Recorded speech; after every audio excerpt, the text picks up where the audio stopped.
Okay, well, I think it's 9:10, so we'll go ahead and get this one started. Thanks so much for coming out, everybody. It's great to see folks here with an interest in what we've been doing. My name is Paul Manna. I'm a professor of government and public policy here at William and Mary. I'm part of the partnership. We've got some other folks with us today. They're going to introduce, maybe tell you a little bit more about themselves. But Tevya Griffin here, who is the president of the CCRSRI initiative, is here. Ms. Dianne Davis, who's a member of the board of the initiative and also was a student at the Cape Charles Elementary Rosenwald School back in the day when it was open, and it was a teacher, has been an educator for her whole life. And then we have Matt Nwaneri, who is a graduate of William and Mary. He was a master's of public policy student, graduated last year, and he also got his undergrad degree here, who's worked on the project, this collaboration. So the goal really of what we're here to do today is we're not presenting, new research or things like this. The goal is to talk about this partnership between an academic institution and a community organization, a nonprofit community organization trying to do the work that it's doing. And you're going to hear a lot about the CCRSRI project. You're going to hear about public policy and kind of how we've tried to come together. This is the outline that we're going to follow for today. Whoops, if I can get it to play. There we go. We're going to give some context, make sure everyone's on the same page with just a brief overview of what the project is about, the Rosenwald School Restoration Initiative is about. And then we'll skip to talking about the partnership. So how did we come together? What have we been doing? What have we been working on there? Sort of what's the content of the partnership? And then from there, you're going to hear from Ms. Davis and from Tevya about how the initiative is actually implementing some of the ideas that came out of the partnership. From there, we'll pull back into a more general kind of discussion about broader lessons, and hopefully folks who are here who might want to replicate some of this work can learn from what we've learned working together. And then lastly, obviously, we'll close. We've left some time in our presentation for some Q&A and discussion. So we're looking forward to what you all want to talk about too.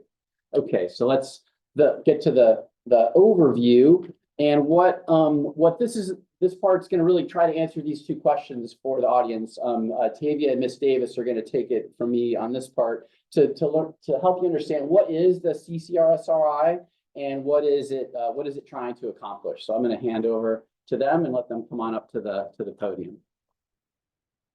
Good morning, everyone. Morning. As Professor Manna has said, my name is Tevya Griffin.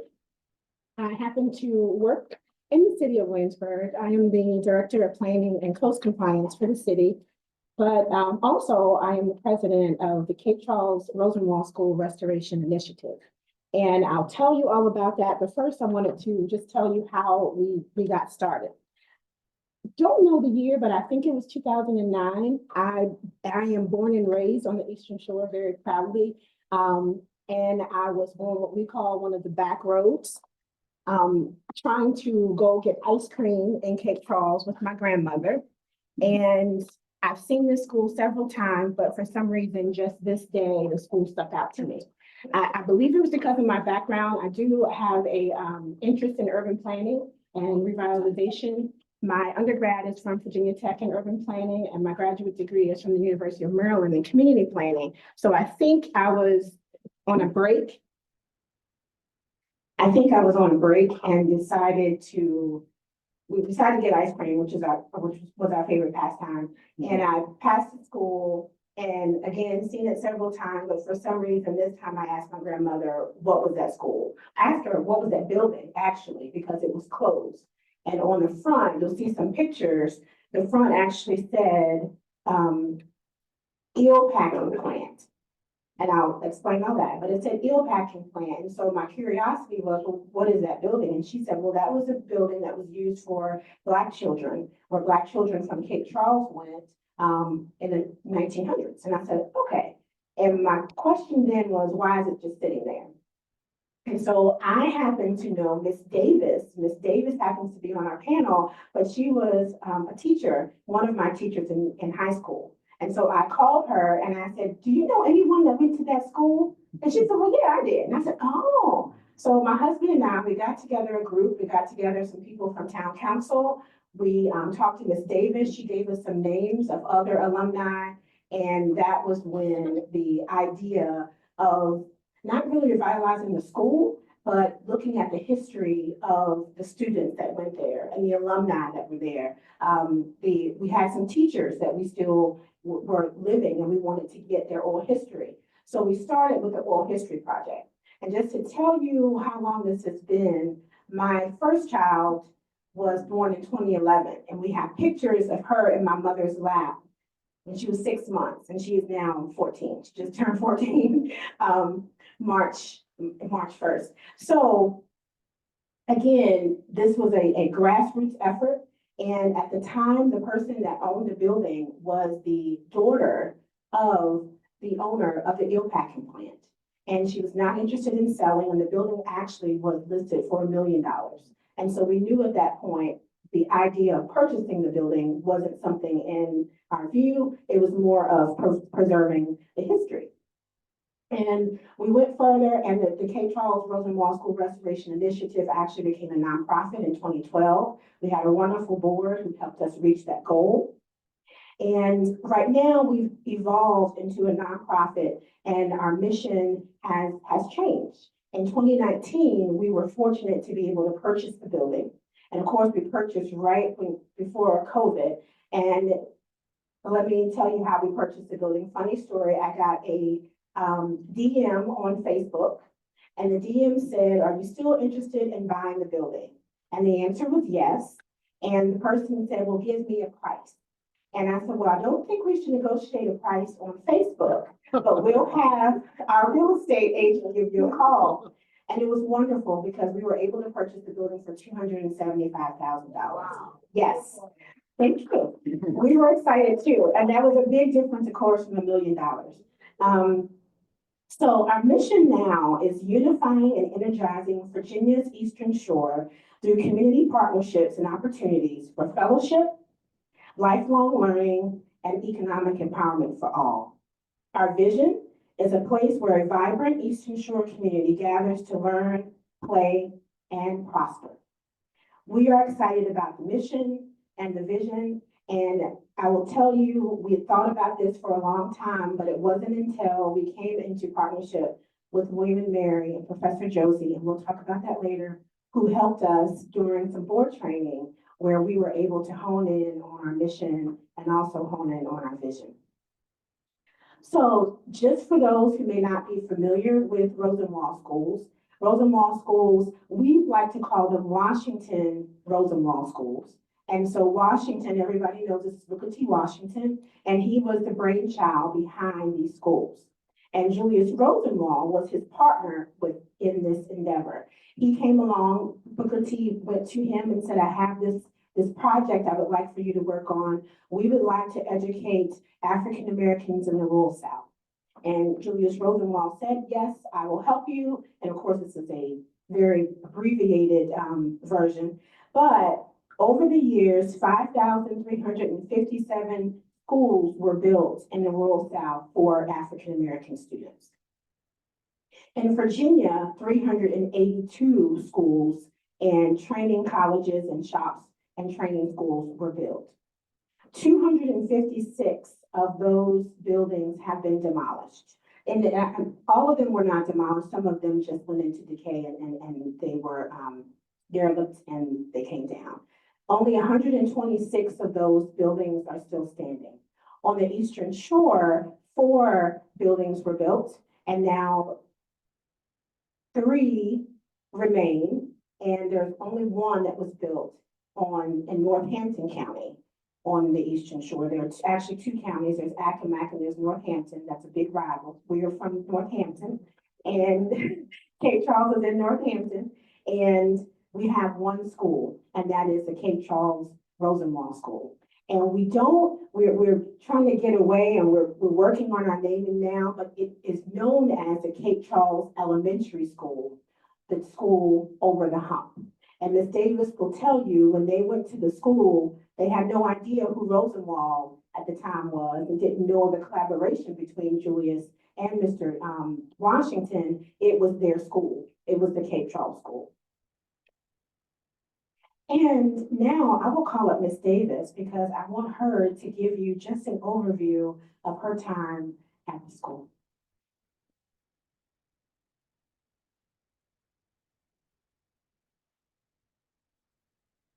Good morning. Good morning. She said, I am Dianne Davis. I am a 1962 graduate of K-12 Elementary School.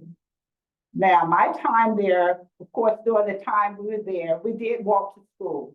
I had to walk maybe half mile. Some people might have walked almost a mile, but we did walk to school every day. And we received our first school bus when I was in the 7th grade. The school was from 1st to 7th. And after that, the kids were able to ride to school. Before that time, some kids would ride the taxi. Those who could afford it would ride the taxi to school. That was very few. But we had a good time. We had no problem. But in walking, we had to go over, as Tevya mentioned, we had to go over the hump. It was an overpass, but we just walked that overpass.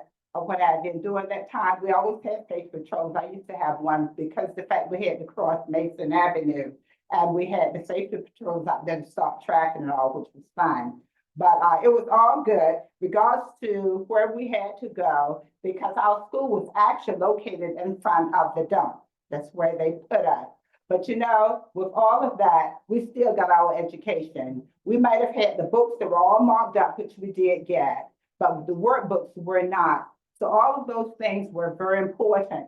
Our parents were concerned about our education, so they did whatever they could to make sure that we did get a good education. And the people in the community, they were concerned about us also. So you had all those things going on to make sure that we did what was right. Now, as far as the makeup of the school, Tevya didn't mention, but we had one of the better schools. Our schools are actually made out of brick. We had 4 classrooms. We had 4 teachers. The principal was also a teacher. And we had like 1st and 2nd grade was in a class. Our 3rd grade must have been one of the larger ones because they were in a class by themselves. We had 4th and 5th, and we had 6th and 7th. The principal taught the 6th and 7th graders. And the way that works, I don't know if you have ever been in a class where you had 2 classes in one. Some of the small private schools may have that now. But the thing is, it's amazing because when the teacher taught, he taught the 4th grade, they taught one side, and when they finished that class, then they went to the other. But while they were doing that, we were doing our assignments. We did not have to worry about the teachers telling us to stop talking or those type of things, because, you know, if they had to tell us, somebody else would have found out also. So we basically did our work. And I said, you think about today, when I can imagine the teacher is doing one thing with one group and the others are doing something else, but not what they're supposed to do. But that was so very important with what was going on. We did have we had to take our lunch in school. We were not fortunate. Down the alley from me, there was the white school. But of course, at that time, we could not go there. But we did take our lunch. They had milk that we could buy. But with all of that, we still made it. We had the playground, we had the basketball, we played marbles, they did all kinds of things. But the important thing about that, when we got to school in the morning, we had devotion.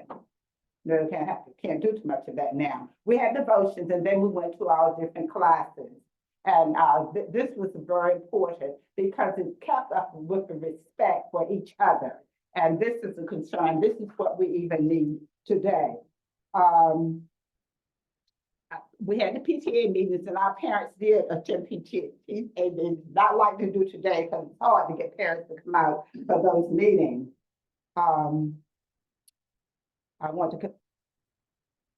We had May Days. People were excited about May Days. I don't know whether you were familiar with May Day, okay? But in May, this is when we start wearing our sneakers, the shorts and all. And you had a lot of activities wrapping up the maypole. We had different gymnastics and all that. So that was very important. And some things I've seen some schools do a few of those things that we used to do. The next thing I like to mention is the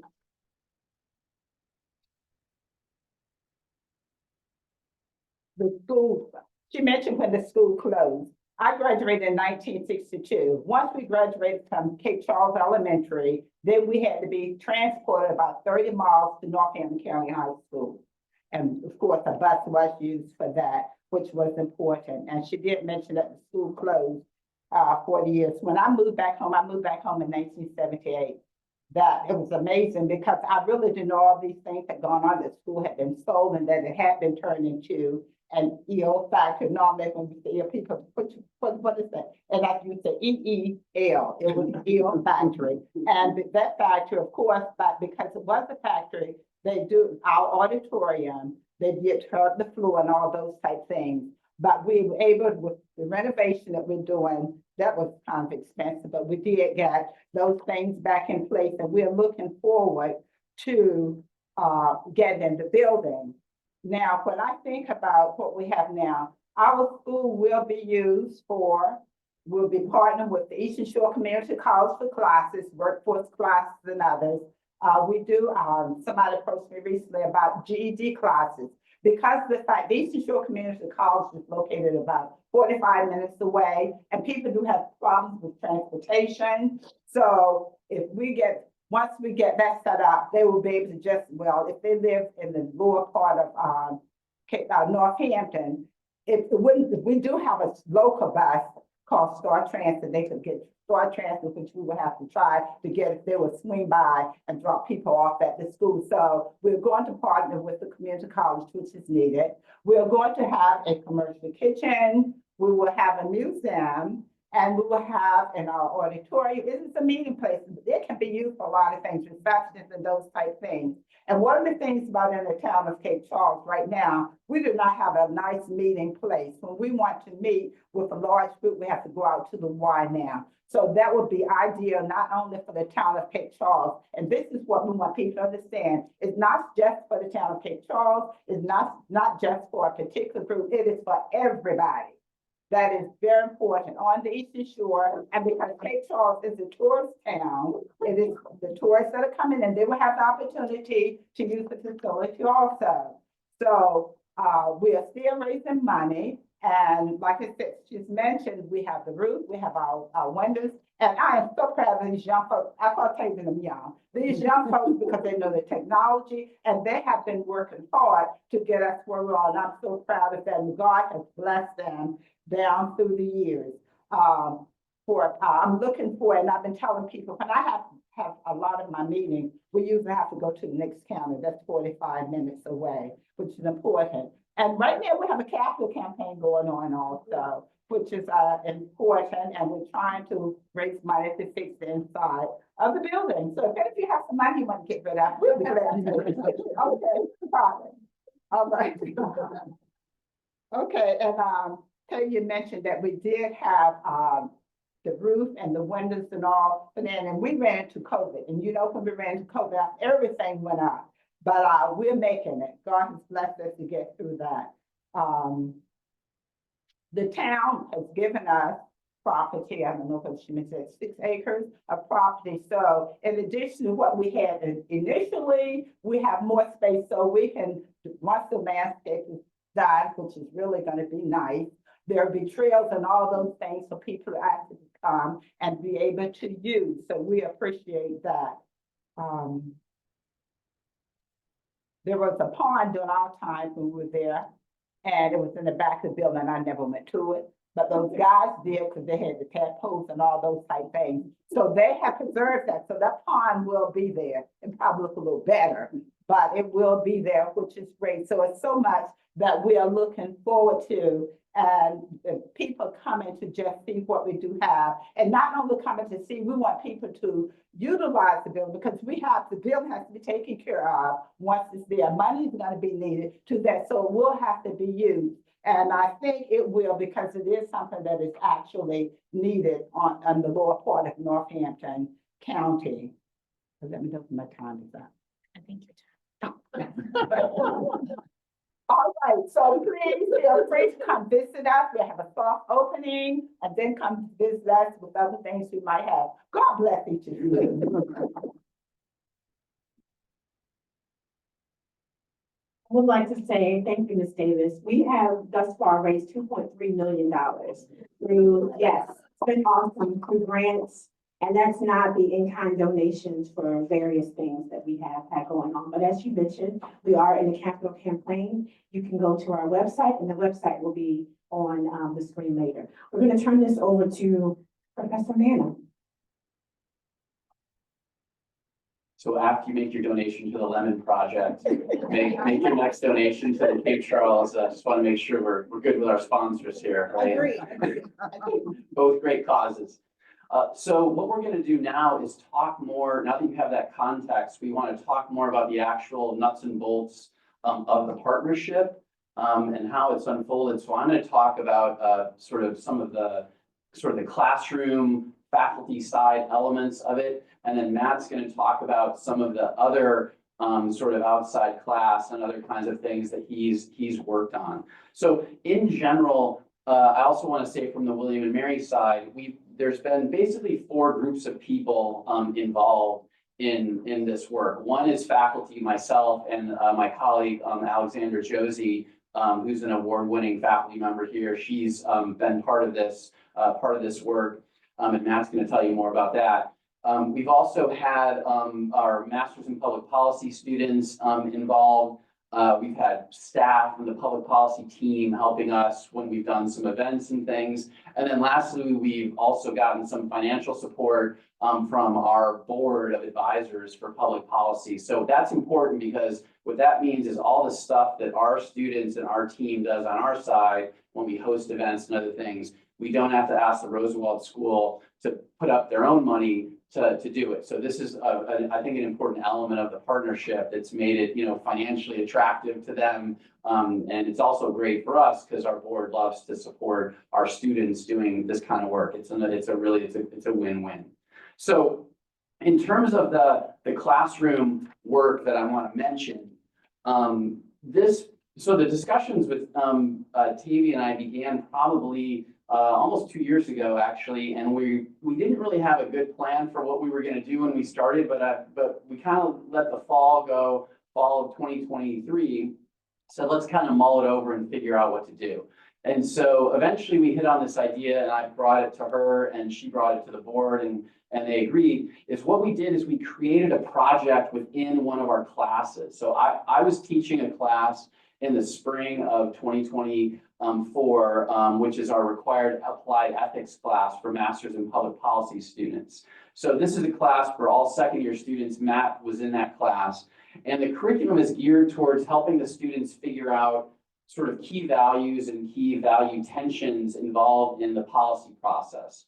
So it's not a class where students they spend a whole semester learning don't lie, don't cheat, don't steal. We don't think you need a whole semester for that. It should take about 10 or 15 minutes, to cover that.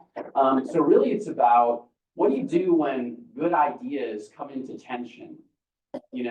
How do Rosenwald School wants to honor the history and they want to look forward to the future. How do you do both of those things at once so that both of them get the kind of attention and development that they deserve? So that's really the kind of question that the ethics class tries to address. And so this partnership was perfect because at the time, the Rosenwald School project was trying to figure out how are we going to launch this thing? We're working on the physical building, but eventually we want all these programs and activities to be happening in the building. So how do we get this stuff going? And what the class did was to work with them. We did a site visit to Cape Charles. Students did a ton of phone calls with people in the community, met with the board, some of the board members. You can see us here at a lunch. And the end result was really two things, and you see artifacts of those two things here. One of it was a report that the students produced that looked at some issues of how the project could engage what we call patrons and partners, right? So the patrons meaning the people who would actually use the school to, advance themselves in some way, right? Whatever, all these various activities. And then the partners are the people who might be funders. They might be people who are bringing those activities into the school to use the space. And so the goal was to lay out some ideas that would help them guide their thinking around those activities. And so the students produced this report, and then it culminated in a meeting. You can see here, this is members of the board at William and Mary, where the students gave a final presentation of that research. We had a great morning and an early afternoon where we talked about this stuff. So it was almost like a seminar style discussion. It was great. And so here, just to give you one example, these are just some of the kinds of issues that we got into in the report. So looking at these various subtopics and really posing these questions that we were trying to, not that we were going to give the answers because we don't know this context as well as they do, but setting up the questions so they can have the discussion and we can bring some research to bear on these questions. That was really the goal from our end with the class side of the project. I'm going to call Matt up now, and he's going to talk a little bit more about his experiences and some of the board development work that he did with Professor Josie. There you go, Matt. Thanks, Professor. My name is Nwaneri. I was a Master's of Public Policy student here. I just graduated in May. And as Professor Manna said, we had a lot of these discussions about these topics, these ethical topics in class. We listened to podcasts. We had individuals, community members, and we had faculty from William and Mary come in and basically lead discussions on a lot of these pertinent ethical topics. But what really brought them to life was grappling with some of these real world questions that we had to while working on this project, particularly issues of trust, particularly issues of what is the role that CCRSRI should take in the community? Should it take a more active role? Should it take a role of allowing individuals to empower themselves, to connecting them to resources? So I think a lot of these questions that we had to grapple with really just helped to frame the discussions that we had previously on ethical topics such as distributive justice, levels of power, trust building, in a way that we otherwise wouldn't have been able to really think of if we hadn't have had the supply factor of the class. So actually, even before the class started, I was able to go with Professor Josie in the fall of 2023, and attend this all-day retreat with the board, which was basically an opportunity for the board to come together, which I didn't realize, but the board was such a diverse group of community members from all types of backgrounds, some who actually had deep roots in Cape Charles and some who were recently moved there. And that was reflected in some of the discussions that were had throughout the day. Professor Josie's presentation focused on basically mission and vision. As Ms. Tevya previously said, they have such a beautiful mission vision now. At the time, it was still being worked on, and it was still in that process of just trying to look at the different trade-offs between the different things that the institution, the initiative could bring to the community. And I think what really reflected that best was the discussion on the name of the initiative. So some of the older alum members wanted to reflect the name of Cape Charles Elementary, just to basically capture the history of the institution and make sure that that wasn't overshadowed by some of the newer things happening. Basically with attracting tourists as more of like a tourist destination versus this preserving the history as a more of a museum type. So I think that name discussion really reflected the differences between vision from different members of the board. So Cape Charles Elementary was suggested, Booker T. Washington, Rosenwald Center was suggested to kind of reflect the fact that Booker T. Washington was also a major part of why these institutions bloomed throughout the South. And then Cape Charles Rosenwald School Museum, just preserving the history again. So it kind of just reflects that tension between preserving history and then looking more forward into the future and providing things for the community. So during the board training, I actually was able to bring some of my experience working with the Village Initiative, which is a local nonprofit here in Williamsburg, that does a lot of the same work that I think that the initiative, the Cape Charles Rosenwald School Initiative, could also do for the community and is looking to do. So some of the key lessons that I brought were just embracing difficult conversations in the community, which is something that was talked about at the board retreat in Cape Charles, whether or not they should get very actively involved in some of the issues like housing, like tourist coming in and driving up the rent prices. And whether or not they should take an active issue in advocating for the locals, or whether or not they should kind of like take a step back and just focus on providing resources, providing opportunities for the locals to educate themselves, to basically do whatever they want and have that agency. So I think some of those conversations that we had in the Village Initiative were definitely reflected in some of the conversations that I saw at the board surrounding basically what role to take in the community. The Village Initiative initially was actually born out of a lack of educational opportunities for students here in Williamsburg, for students of color here in Williamsburg specifically. And it eventually grew to and adapted, responding to community needs. And as you can see here, it has a variety of different initiatives ongoing currently. The most recent one is the Aprendiendo Juntos project, which basically provides support services for ESL students through William & Mary professors and William & Mary students. So I think being able to adapt and grow while also having a very rooted mission is something that I think I saw in the Village Initiative that could also be useful for the CCRSRI project. And another thing that the board wanted me to talk about as a young person was finding opportunities for young people to connect and engage with the initiative. And one thing that I noticed from my time working with the Village, I was able to work with a lot of local students through a program in James Blair Middle School, where we basically had to do a leadership program and introduce them to the local Black Histories project that the Village Initiative has been working on. And one thing that we really found was great for getting youth to really engage with the project was just giving them ownership and agency over it. So giving them actual say in what the role that they would be playing in this project would be. And that entailed basically them getting to work on a project of something in their school that they wanted to see changed, and using the change agents who were local heroes. Some of them actually related to some of the local Williamsburg individuals who were seen as change agents we presented from the local Black Histories project.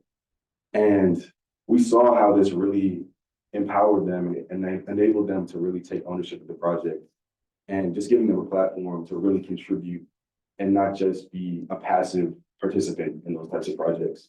So that was something that I recommended to the initiative at Cape Charles.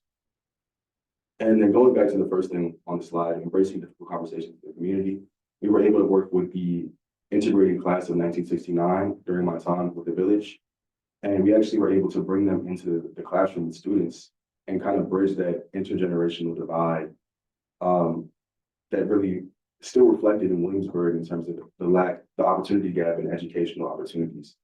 So I think that's another thing that I think Cape Charles Rosenwald School Restoration Initiative could also do, bringing in members across generations to kind of bridge that divide and start to like ensure that that knowledge across generations isn't lost.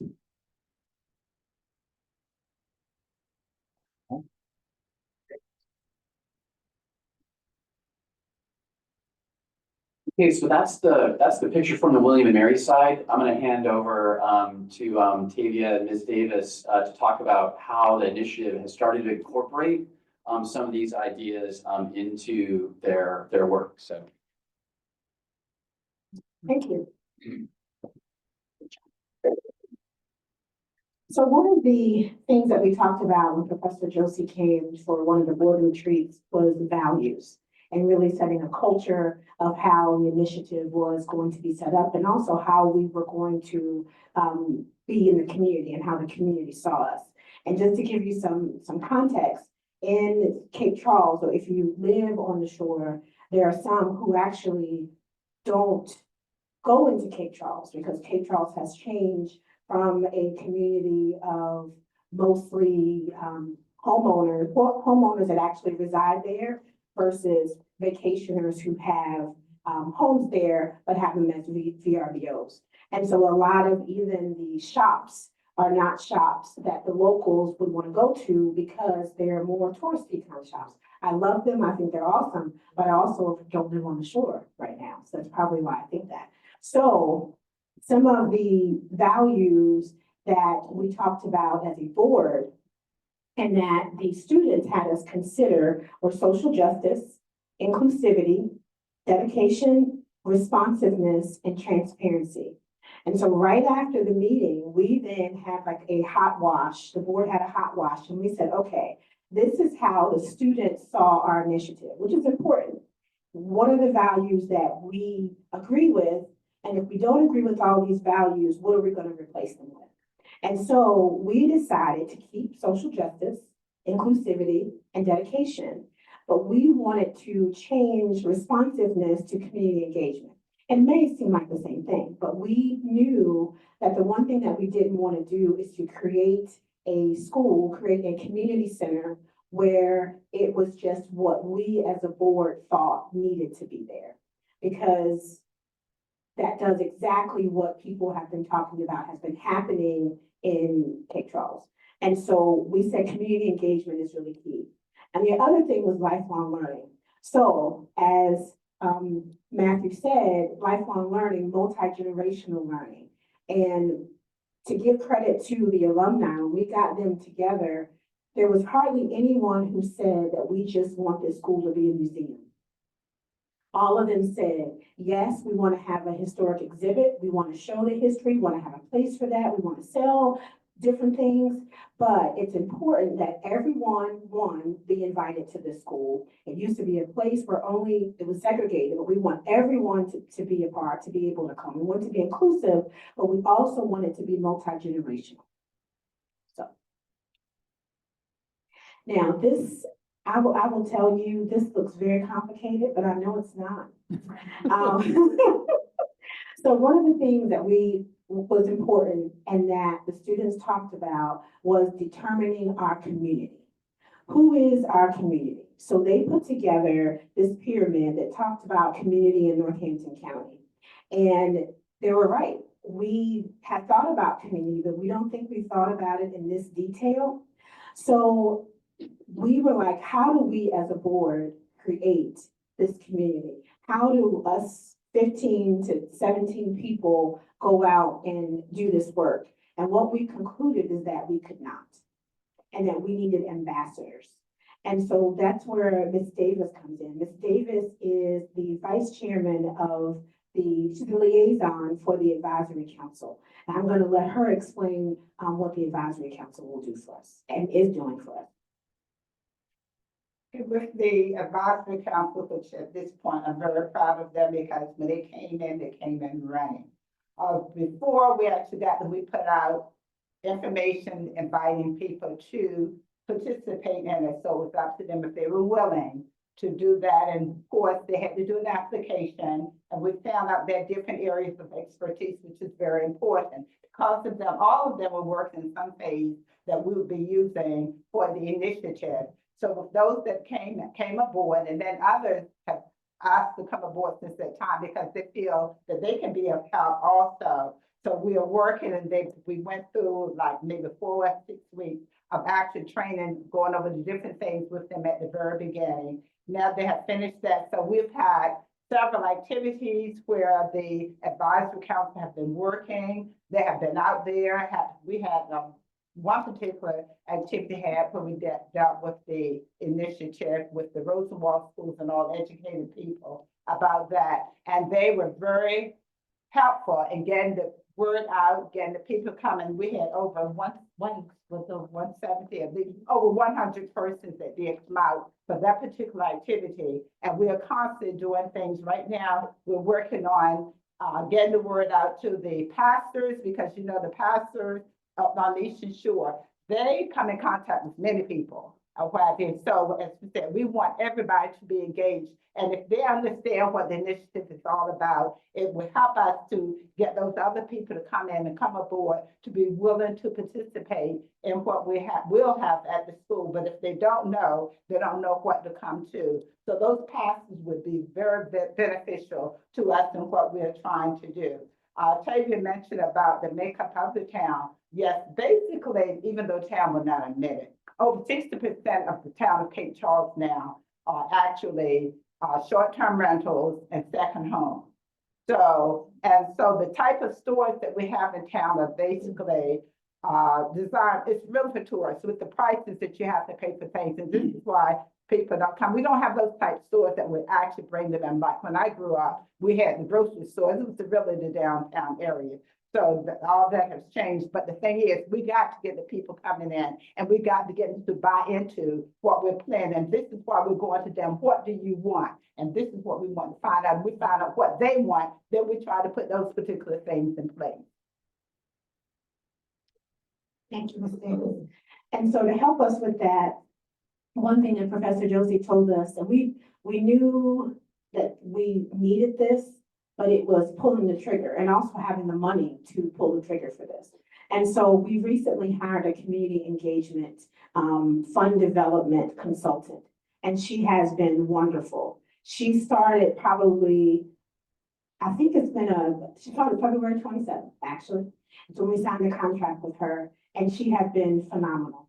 We have had several more events. She's been talking to people, going into different community meetings, meeting with the PTSA, meeting with DAR, meeting with the Main Street. So many people that she has come in contact with since she started February 27th. And the purpose of that is what we found, although we've been talking for a long time, people weren't understanding that this was happening. And they weren't understanding that it's around the corner. And so she's been getting that word out. And like Ms. Davis said, actually on March 29th, we are having a symposium of pastors. And what you'll see on our board is that, like Matt said, we have a diverse board. We have African Americans on our board, we have Caucasians on our board, we have men, we have women on our board, which is wonderful. When we started this project, there were some who said, well, we should only have African Americans on the board. And the reason why they said that was because of the dynamics and the context of where on the Eastern Shore. So one of the things that has started is a Invisible History Tour. The Invisible History Tour actually highlights the African American presence in Cape Charles, because if you didn't have this tour, you wouldn't know it.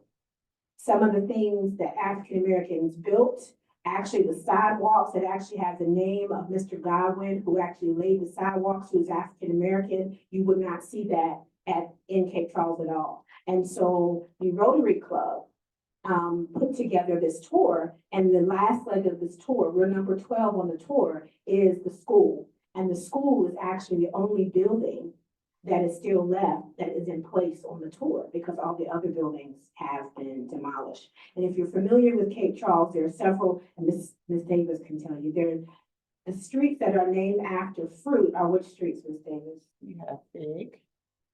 So, and then you have the streets are like nectarine and peach and it's beautiful, right? If you've been there, strawberry, it's wonderful. It's just great. But the back streets were where African Americans live, and that was Washington, In the southern area. Jefferson, and the northern area. Whole point is you can't see that now. And so the trust, we're trying to build back the trust. And the purpose of the consultant, the purpose of the advisory council is to go into the community and build that trust. When they see people who are not in a board meeting, but actually going into the churches and doing that work, it's very important. And so, like I said, March 29th, we'll have that symposium with pastors, and it's called, Reigniting the Faith Community. And not that they're not ignited already, but the idea is to bring them together, and we want to hear, what are your congregants saying are their needs? What would this building mean to them? And what programs should we have in this building that would help them? Because otherwise it would all be in vain. And so that's something that we did, so you can tell Professor that we worked on that. And then some things that we talked about was avoiding deficit-based thinking. And actually, this was really hard for us to hear, because what the students did is they looked at some of our language and some of the things that we had posted, some of the things I think that letters or things that we had written. Press releases. And they went through and they saw where our language was deficit-based. And not that we meant to, of course, we didn't mean that, but they helped us instead to embrace asset-based thinking. And that's something we're still working on, and we need to make sure we do at all times, but it really wasn't anything that we thought about. We didn't know that that was a problem because, of course, it wasn't intentional. So our solution, create a series of opportunities to engage with communities to learn ideas for programming. Again, the idea is, hey, you have a lot to offer. Tell us what you want to see and not really what we think we can come and save the day, because there may not be anything, we may think we're saving something that's not broken, right?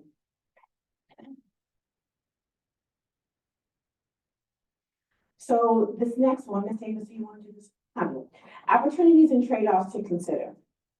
How to weigh short and long-term priorities, time horizons, and then vessels or agenda setters. The CCRI has decided to hold a soft opening. So our soft opening is actually in August, with a grand opening in December. And our consultant is planning those events. And the reason why we wanted to do the soft launch in August, we're really working with another volunteer who has opened community centers and museums before, and this is what she recommended. You know, kind of start slow and don't do this big bang right away, because you don't want to lose momentum. And if something goes wrong, you don't want that to be the flavor of the initiative. So we took that advice, and in August, if you all want to come out August for the soft launch of the school. And then vessels or agenda setters. Follow the community's lead or recruit from the community to advance particular CCR priorities. And what the CCR board has decided that we will act as a vessel. And really it's more about capacity. We, instead of us being, of course we would advocate for some things, but what we have figured is that we think we would do better as being a vessel. We would be the place where people can come and have programming and have different conversations, but we would not be the voice that goes out to initiate those things. That makes sense. And then, I think this is here, right? Yeah, we can be up there. We can tag team. Yeah. Okay. So the next thing, general lessons for future partnerships. What can community organizations and universities learn from our partnership? I think we've done a good job. We've never gotten into an argument. We've never had any issues, but there are some things that we can learn and that you all can learn from what we've done. And I'm going to, Actually, this is you. Yeah. Okay. Yeah. So there's a lot that I could have said here, but I just decided to just look at four things. External support. Seek it, but be sure, I don't know what that says, I can't. To collaborate. Let me see. Collaborative partnerships. Okay, yes. So one of the things that was important to us is to make sure that we on the board, we have board members who live in Cape Charles, board members who live in Northampton, and we wanted to make sure that we saw external support. We don't have all the answers, and we should never think we have all the answers as a board, and it's important to us to look to other people for answers and for solutions. And then board development. We want it to be diverse, and we also need to help needing capacity and having the right people on the board at the right time, and everybody knowing their role and everybody working that role and working it diligently. And I think everyone knows when you have a board, you have some that do more and some that do less. But the thing is, how are we all coming together for the cause? How are we in between meetings doing things that will improve the cause of the initiative? And then commit to board training and capacity. This is something that we've been working on, and thankful to William and Mary for coming the times that they did. It was a wonderful experience. We would hope that they would have stayed longer, but we got so much accomplished in those board trainings. And then community engagement. And I've said this enough, we don't want to assume that we have trust. We have to earn that trust. And just because you are local, it does not mean people will trust you or your external partners.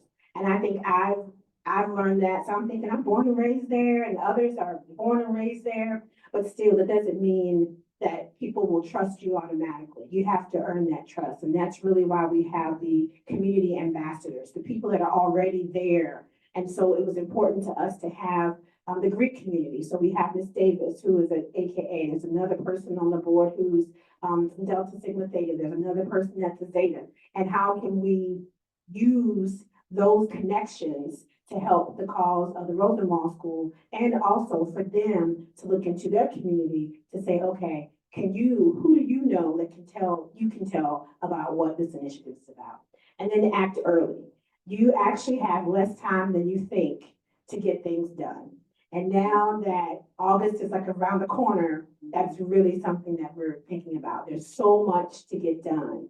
And so even if it's years away, even if it's months away, start early. And I'm going to take some wrap-up comments on the lessons learned from our side, from the academic program side. Three things really that I wanted to focus on. The first one is when you're an academic program engaging community organizations to partner, enter that. I would recommend entering that engagement first by humbling yourself, right? Listen to what these folks want to know, what's their priority, what are they thinking, and this idea of doing with, not doing for, right? Everything you do should be collaborative. You're not the one bearing the weight doing the work. What you're doing is you are helping the organization do the work it wants to do, okay? So I think this is really important from the start, and part of that, in which I stressed over and over to the students, is how to frame the things that you're suggesting, right? So it's a very subtle difference, but I've always pushed students in these kinds of projects and faculty to offer what I call considerations rather than recommendations. In other words, and it's a very slight difference, but it's an important one, right? So rather than William and Mary coming in and saying, Tevya, Miss Davis, you should do this. You should open the building this way. You should do this. You should hire this person. Rather, we come in and we say, these are some things that we think you should consider. This would be really useful for you to think about, talk about, and then ultimately you make the decision, right? We're not recommending anything specific for you to do. And in part, this is because I emphasize to the students, we're going to spend a whole semester learning about this initiative, and we're going to know that much of what we should know, right? So part of the humbling yourself idea.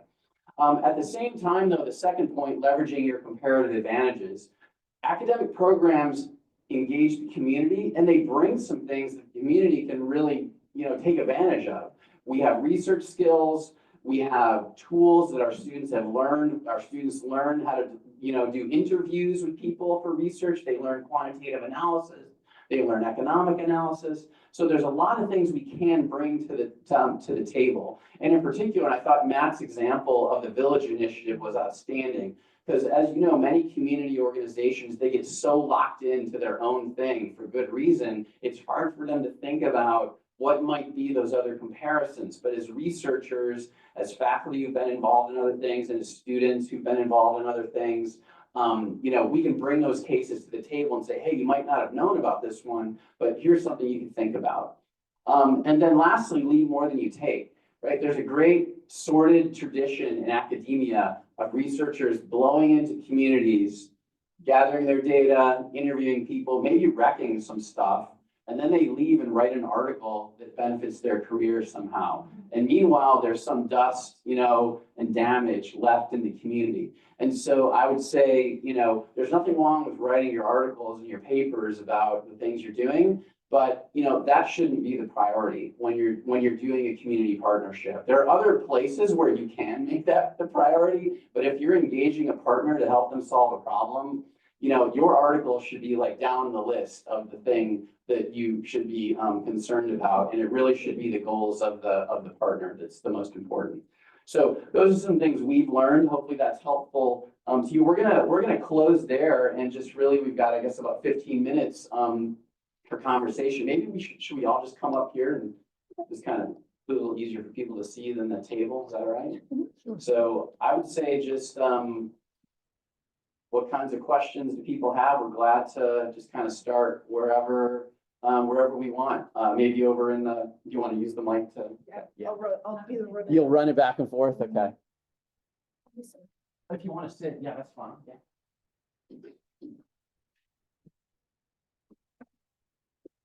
I have a really big mouth, so I may not need this. I work with a lot of nonprofits in the areas, and I want to commend you and give you kudos for how far you have come and the lessons you've learned about inclusivity, community buy-in, board diversity. There are lots of nonprofits out there. In my experience, there are lots of nonprofits out there in my community who don't get those lessons until way later, when their budget is small. And also the capital campaign, I'm running one of those as well. They're not any fun, but I'm glad you got through it or are getting through it. So congratulations.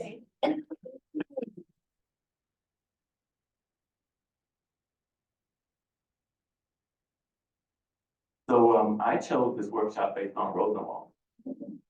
And then when I sat here and saw Ms. Griffin and she said, Kate Charles, I went, oh my God.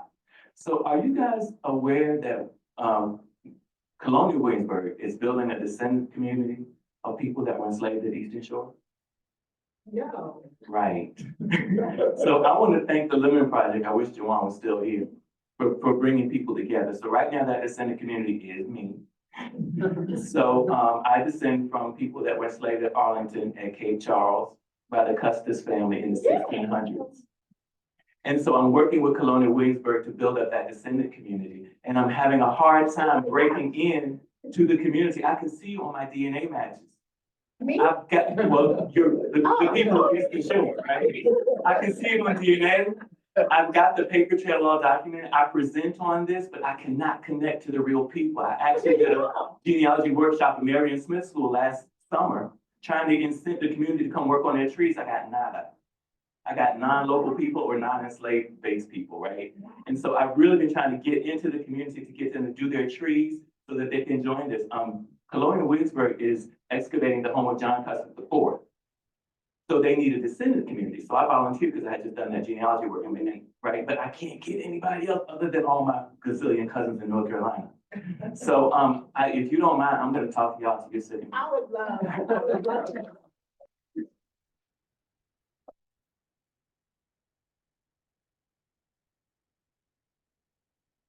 Shot.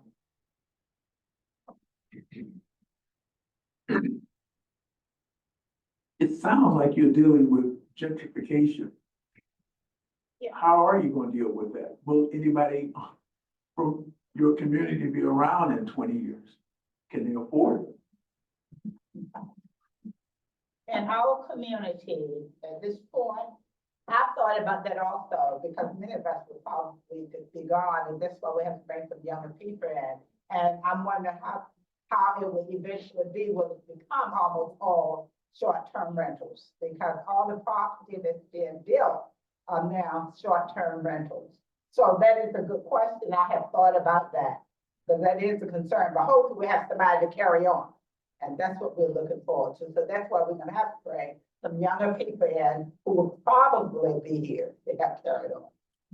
Thanks for asking that question. So Can I tack, I want to just tack on one thing there too. One other part of that, it was an eye opener to me, and it's a great lesson again for like the university side of partnerships. When we first started discussing this, you know, and it was Cape Charles, Rosenwald School Restoration Initiative, see the pictures of the building. And I had been to Cape Charles like once or twice before. So I had in my mind, you know, oh, Cape Charles. And then we went down for the day, for the tour. And this is a lot more than Cape Charles, right? There is a county that is massively diverse in terms of the gentrifiers you're talking about, the vacationers, new immigrants, you know, people who have lived there for generations.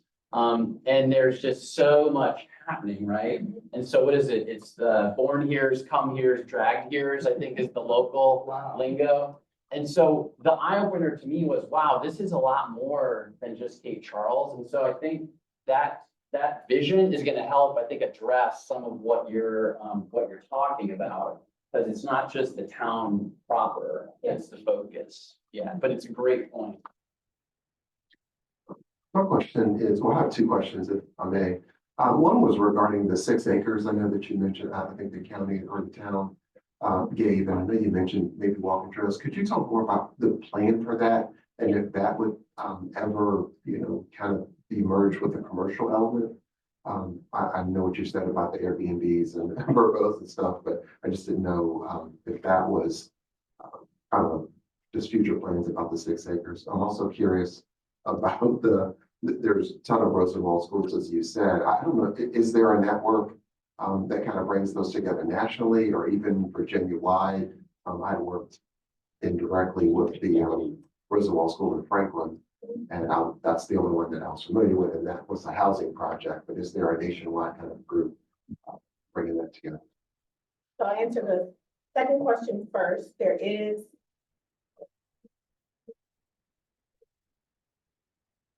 So I'll answer the second question first. There is a movement of Rosenwald schools, and we're involved in the movement that's Virginia-based. And I believe it's with Virginia Preservation. And they have a database. If you go online, they have a database of Virginia Rosenwald schools. And the Museum of History and Culture also has an exhibit of Rosenwald schools. Our school is featured in that exhibit and various other schools. It's been up for a year, and I believe it is over at the end of April or the end of April. And so I would say go take a look at that. But there is a network, and they used to have an actual annual conference or annual symposium of Rosenwald schools in Chesterfield. I haven't seen that in a while, but we can get your contact and get in contact with us or other Rosenwald schools we have information on. The first question. 6 acres. The 6 acres, okay. So the Rosenwald schools were usually on 2 acres. And so 2 acres we own 2 acres. And then the town gifted us 6.2 acres. So altogether we have around 8.2 acres. In the back is the pond, as Ms. Davis mentioned, and several of the back property is also environmentally sensitive areas. So what we could be able to use for it is limited. So we have thought of recreational areas in the back. Maybe, I think it's called a disc. We thought of zip lining, things like that for revenue. But we also want to make sure we don't have mission creep, where we are so focused on making sure we have money that we go away from our mission. So one of the other economic drivers is the community kitchen. So we already have 2 businesses, one that preserves figs, the other that does barrier island salts. And right now, both of those ladies, one travels to Farmville, the other travels to Richmond. And they use that community kitchen because there's not one there. And they have already told us that they will be coming and using our community kitchen, and that will be revenue. And we also have a performer that shows revenue that we will be able to make from the renting of the spaces there. So that is our plan for revenue at this point.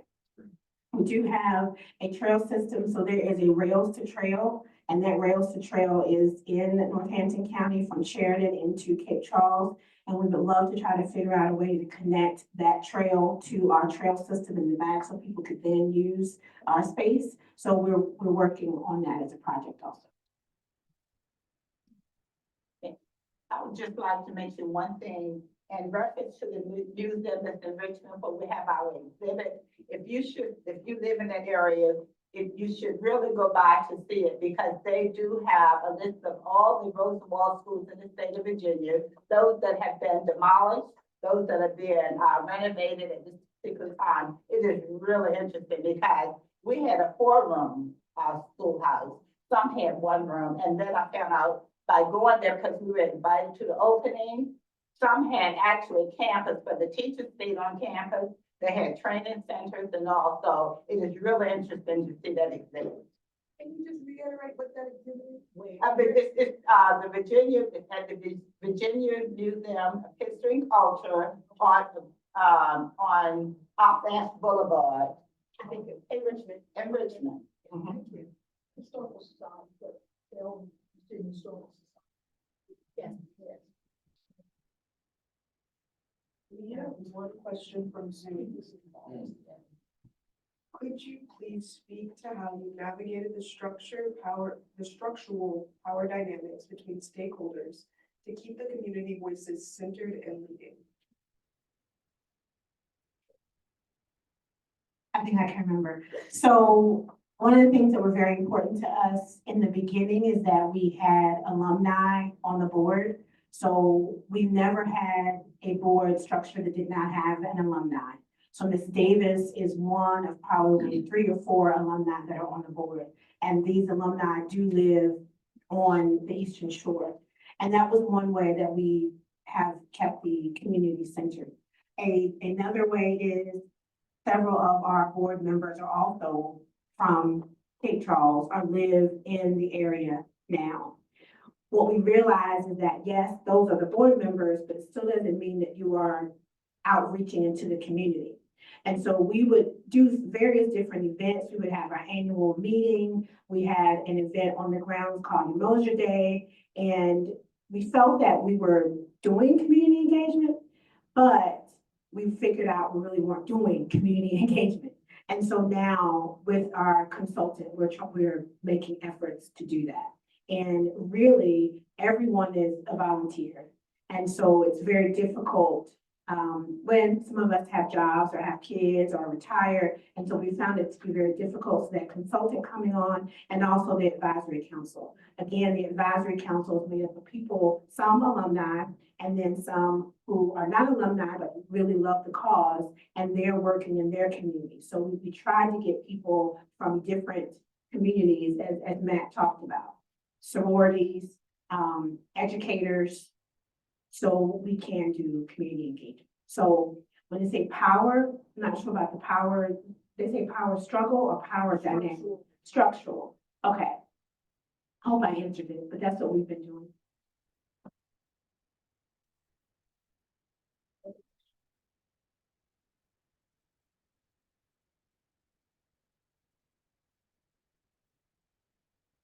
Pretty much a statement to all of you involved in the Rosenwald School. I was drafted into the military in 1965. I'm going to explain to you what that means. They pulled all of us and threw us into the military. It was only the kids in the Deep South who went to the Rosenwald School could really read and write. You need to think about that. We were thrown in, and when you're from the Deep South, if they didn't go to these Rosenwald schools, those were the guys who could read and write. So when you guys start talking to people in the community, because we're dying off, talk about their military experience. That's how important you were. Good, thank you.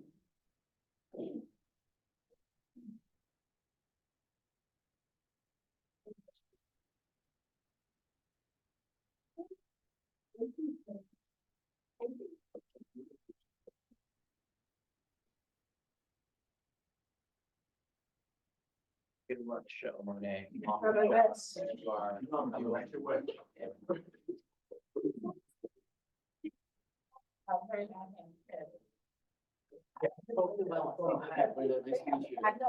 you looking for other people? As a matter of fact. Oh, always, yeah, absolutely. Can I, do you have a card that I can? You know, let me see if I do.